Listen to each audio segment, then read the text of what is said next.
Bom dia. O Globo Comunidade de hoje trata das gangues do subúrbio. Jovens que não vão a passeatas, não se pintam de verde e amarelo, nem levantam bandeiras. Garotos e garotas que se divertem nos bailes dos clubes do Grande Rio. Eles são muitos, quase 1 milhão, e podem ser pacíficos ou violentos. Uma reportagem chega perto dos charmeiros, partidários da paz e do amor. Mas o programa começa com os carecas e os funks, tribos agressivas que costumam transformar uma opção de divertimento barato num ritual de pânico e morte. 22 de setembro, o grupo americano de punk rock Ramones não consegue terminar o show no Canecão. 14 carecas, rivais dos punks, agridem a plateia e jogam uma bomba de gás lacrimogêneo. Em pânico, dezenas de jovens são pisoteados. 10 carecas são presos e liberados no dia seguinte. O grupo é formado por jovens da periferia de São Paulo, Rio e Baixada Fluminense, com clara inspiração neonazista. Desta vez, a violência roubou a festa na zona sul do Rio.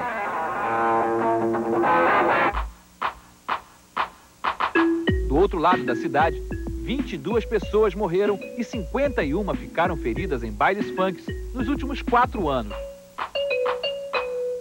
De abril a julho de 92, a polícia interditou todos os clubes que programavam os bailes.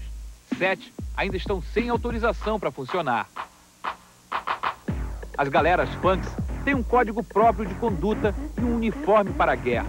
Vestir uma bermuda e uma camiseta com a estampa de algum grupo no peito. Calçar um tênis e de vez em quando arriscar um boné de aba virada. Os funks estão prontos para o que der e vier. A festa começa na rua, apertados nas estações de trem ou gritando palavras de ordem em grupo, eles estão a caminho do baile. Nos salões, a música facilita o corpo a corpo. A coreografia funk destes anos 90 não tem compromisso com a beleza, como há 30 anos, quando a música negra conquistou os garotos e garotas do subúrbio. Neste fim de século, o que importa é pular, pular, pular. Os grupos dividem o salão em territórios. As fronteiras são bem marcadas pelo movimento do trenzinho. Começa o empurra-empurra. Os partidários das gangues do subúrbio cumprem um ritual de provocações. O confronto é inevitável. A pista de dança parece mais uma arena. Vem a sequência de brigas. Os seguranças aumentam a confusão. Esta comunidade de adolescentes fala um idioma incompreensível. No comportamento, a palavra de ordem é a violência. Nas faixas, eles pedem paz.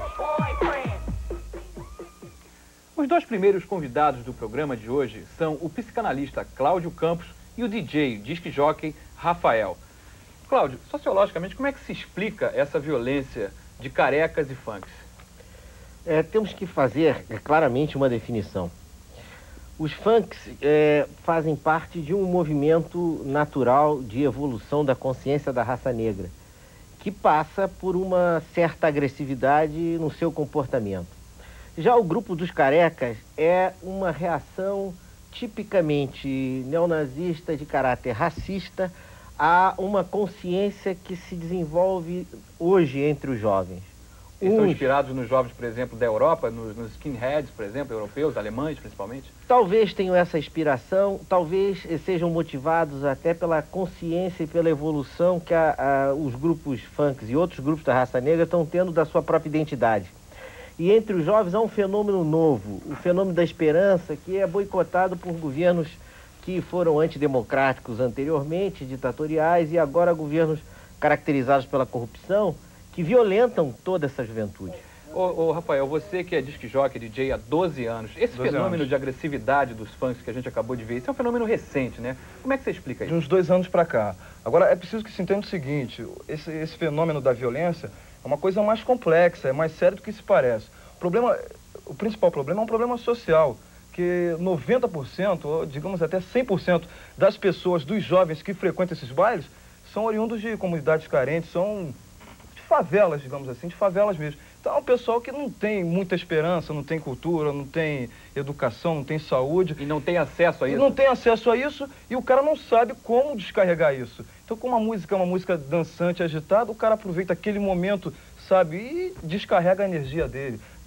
infelizmente, descarrega de uma maneira negativa, mas descarrega. Esse que é a grande questão. Agora, por exemplo, hoje a polícia chegou a interditar todos os bailes funk no Rio, verdade. são centenas. Hoje ainda tem 7. Por que só esses 7?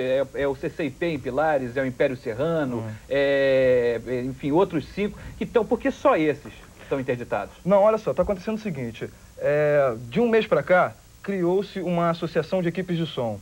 E essa associação está tentando liberar os bailes. E já está conseguindo. Hoje nós temos praticamente 90% dos bailes já liberados, entendeu? Agora, de qualquer maneira, haviam clubes que estavam fazendo baile de maneira, assim, digamos, proibida. Não podia fazer, mas estavam fazendo. O que estava acontecendo especificamente? Dá para você citar isso? O que estava errando em quê? A realidade é a seguinte, quando não há baile nos clubes, os bailes passam a ser nas próprias comunidades. Entendeu? Isso, para as equipes de som, não é muito bom, né? E, de qualquer maneira, o que ocorre é que os clubes precisam até da arrecadação desses bailes para poderem manter sobreviver, entendeu? Então, certos clubes que dependem muito desse baile continuaram fazendo baile normalmente, entendeu? Apesar da interdição.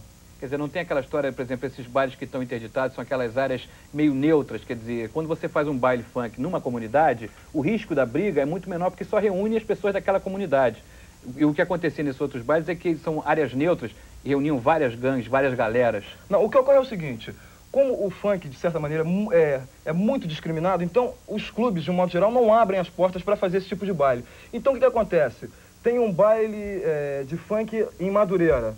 Como não tem baile funk em Bangu, Campo Grande, Santa Cruz, o pessoal de todas essas áreas se concentra onde? Em Madureira. Então o que acontece? É uma concentração de muitos jovens de áreas diferentes.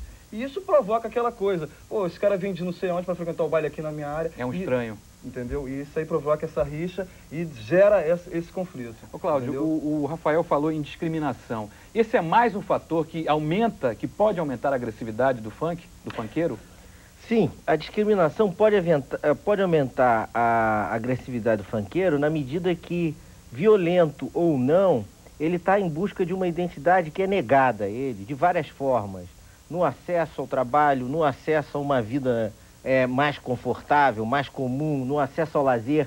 Então, na verdade, esta agressividade tende a ser aumentada na medida que essa discriminação se acentue e, como ele disse, são bailes que não têm espaço nos clubes e, portanto, são feitos de maneira marginal.